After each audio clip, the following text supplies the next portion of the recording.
A deal on Dickens, who could resist? A stack of Austen, warmly kissed.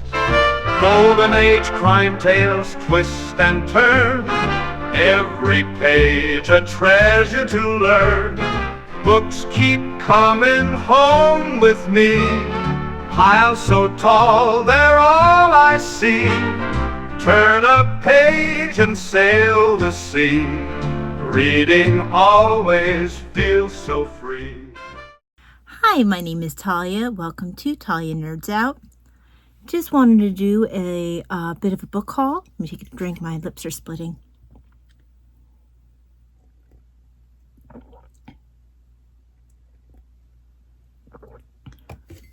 Now, with a lot of my book hauls, they will sit in a box for a while and wait until I have a chance to show them. So I am not actually sure when I picked up a lot of these. They were at some point during this year, but I'm not quite sure when for all of them. Some of them have been sitting for quite a while. So the first one that I want to show is Inkheart.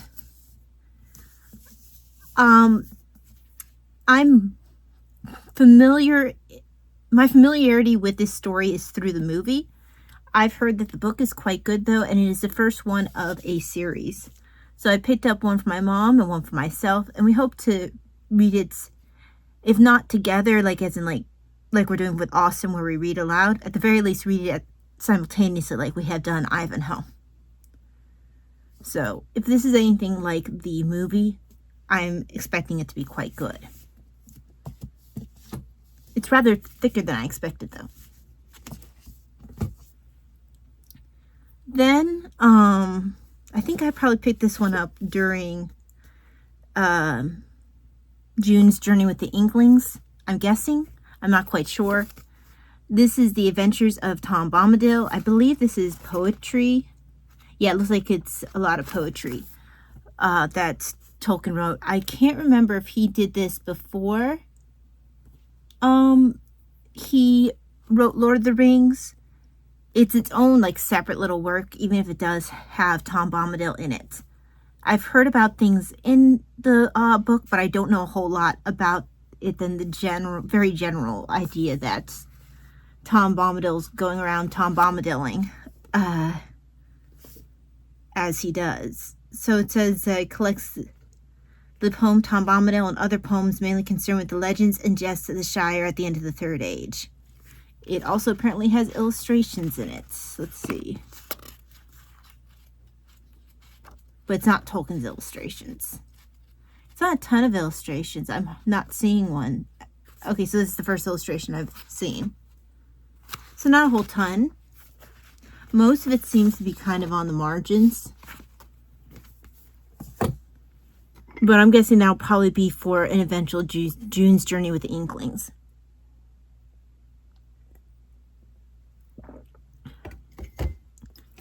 Then I didn't have enough folklore acquisitions to make a whole new folklore book haul video, but I do have a few to show. So this one is the original Robin Hood, traditional ballads and plays including all medieval sources, translated into modern English by Thor Ewing. So I guess the guy's name is actually Thor, which is interesting. And I will probably, like I would for something like Beowulf or some of the other lays that either Tolkien has written or translated, I see myself reading this by reading it aloud, because it really is in a not in prose format, which is probably the way that it used to be told, is more in this verse. Probably because you would have had people, besides telling it at fires, probably you would have minstrels, traveling minstrels telling the stories.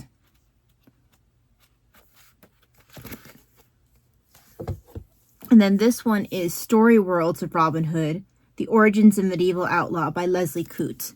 Now, I believe that this one is more interested in discovering whereas this one here seems to be very much focused on sharing the poems and ballads of the era about Robin Hood.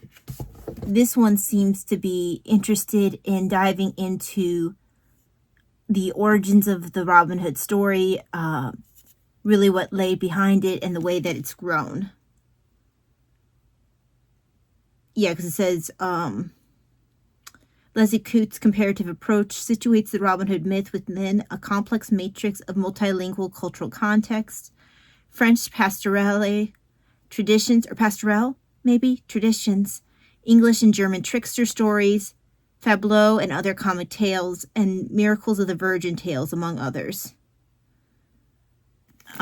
So, basically what goes into building a myth, specifically the Robin Hood myth. And then I have, as the last one of the fable ones I have to show, The Grateful Dead, Tales from Around the World. This is another book put out by Sir Laloon Fairy Tale series. I also have Beauty and the Beast and Rapunzel. So this covers a kind of story that I've been fond of. I've seen several of these kinds in Swedish and Norwegian fairy tales. Generally, the idea is that a hero helps someone who is deceased. He doesn't know. Well, sometimes he knows the person is deceased. Sometimes he doesn't. But he helps someone who's deceased. Actually, I think both the times I've read it, they've known someone's deceased. One time, a young man fought off another deceased person, like another ghost. I think that was the Swedish one. And then in the Norwegian one, I want to say that he paid for the burial of the deceased person. And then the story progresses to have this deceased person, before completely passing on, helping the hero find his fortune. And then once the fortune is found and the guy has his, love story and his, new status and everything like that, then his friend, who he wants to reward as well, turns to him and reveals that he is the deceased person who he helped in XYZ way before passing on to the afterlife completely, now that he has completed his mission of helping the person who helped him. So that's the basic bare bones of the Grateful Dead legends that I've seen for Swedish and Norwegian folklore. It's a folktale that I find to be rather nice. It's kind of wholesome. And they said that the Grateful Dead folktale type can be traced back at least 2,000 years. The tales of earthly rewards received for providing decent burial to the dead are both didactical and entertaining, with some of the earliest examples appearing in scripture and mythology. In modern times, where laws heavily regulate burial practices, the tales have lost much of their social impact, but they still provide entertaining insight into past times. And like the other books that Sir Laloon puts out, they'll give you the name of the story. So, like, for example, The Shop Boy and His Cheese, and then underneath it'll say Norway. A couple of these are in play format. Then you have The Merchant's Daughter and The Prince of Al-Iraq, which is from Arabian Nights. So, here's one from Ireland, Jack the Master and Jack the Servant. So, I look forward to when I eventually do peruse this.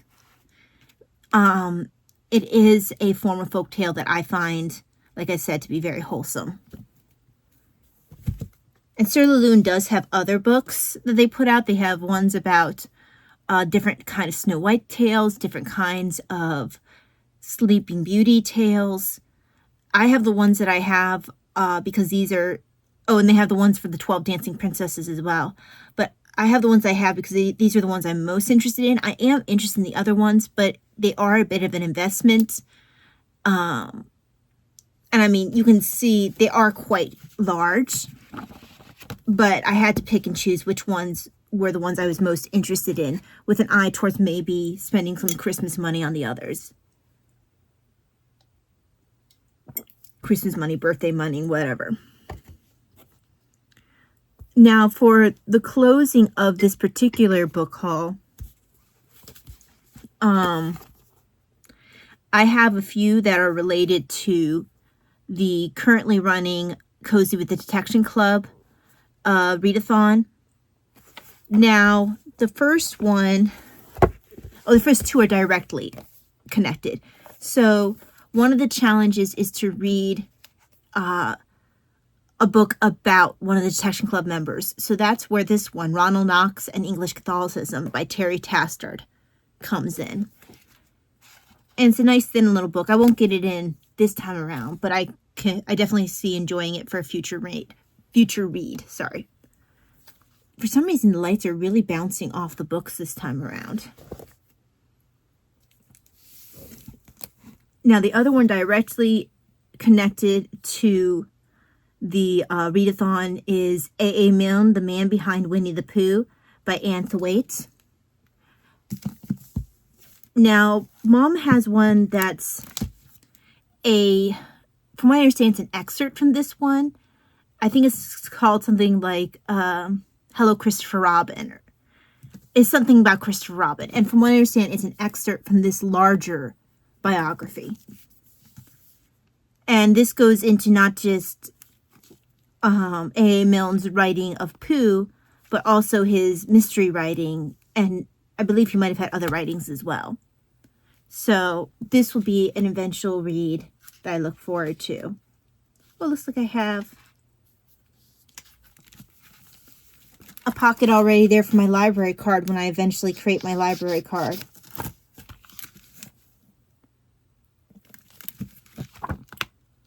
And I like the way that they have the little front of the book.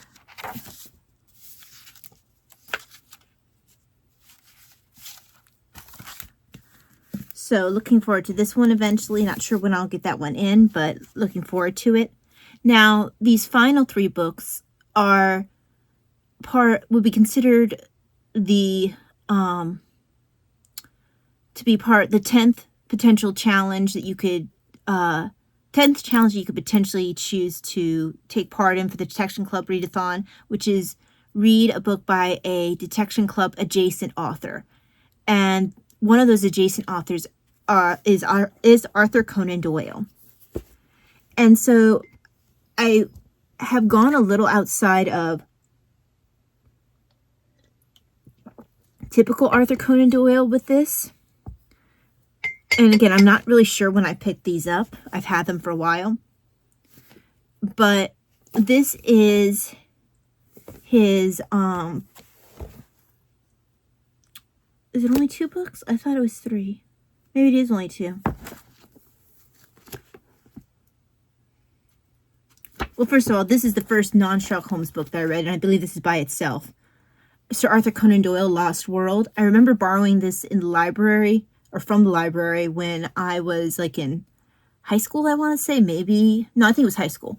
Been a very long time since I read this book. I even want to say that it looked like this. But been a very long time since I read it. I remember enjoying it. So if I wanted to, I could do that for the Detection Club readathon. I could also read either of these, which is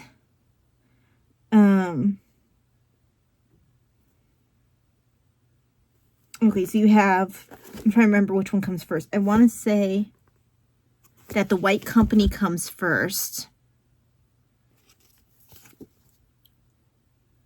Oh, I'm sorry. No, the first one is Sir Nigel. I apologize. So, Sir Nigel is the first one, and it is it's an illustrated epic which the author calls the most complete, satisfying, ambitious thing I've ever done. And it's supposed to take place during the 100 Years' War. I'm having trouble speaking today. I thought that there was 3 books in this series, but I guess there's only 2. So this is the first one. And then the second one is Sir Arthur Conan Doyle, The White Company. And apparently Winston Churchill liked this one.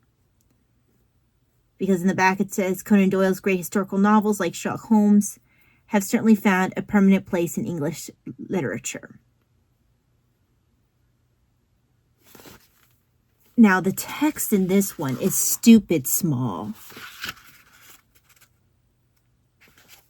which will not be the most fun thing to read, but I seem to remember getting a really good deal on this, which is why I have this edition, because almost all my books I pick up used. This one, the text is a lot easier. Thankfully, this is the first one in this series, so I will get a chance to care about the characters by the time I have to try to read this ridiculously small text. But yeah, that's it for this particular book haul. Hope that you enjoyed seeing some of these books that I've picked up. I'm trying to get some of these books into the shelves and out of, floor space. But yeah, I look forward to reading some of these and sharing with you my thoughts on them. All right, thank you very much for joining me. I will see you the next time. God bless. Bye-bye. Books keep coming home with me, piles so tall they're all I see. Turn a page and sail the sea. Reading always feels so free.